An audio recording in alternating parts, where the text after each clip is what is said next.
A victory in court today for those arguing Michigan's sex offender registry is too vague and too strict. It's part of a legal battle dating back to 2015. That's when a judge in Port Huron ruled parts of the law were unconstitutional, but no changes were made. So last summer, that same judge ordered the state to rewrite portions of the law. Again, no changes were made. The same judge today issued a ruling striking down parts of the law, giving the state 60 days to find a solution. Priya Mann is live with more on the ruling and what it all means. Priya.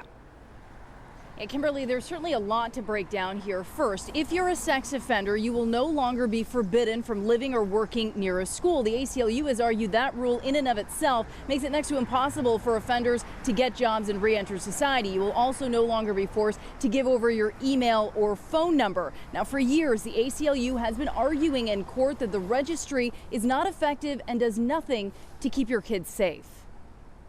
We've been working on this issue for a decade, and we finally see this ruling. On Friday, a federal judge paved the way for the most comprehensive changes to Michigan's sex offender registry in years. It is a tremendous win for public safety, for all Michigan families. It's a win for registrants, but it's a win for all of us. The biggest change is that anyone on the registry before 2011 would be taken off. It's a real opportunity to revise this failed, ineffective, bloated system and focus on what actually works. The ruling by U.S. District Federal Judge Robert H. Cleland said portions of the registry are now unenforceable.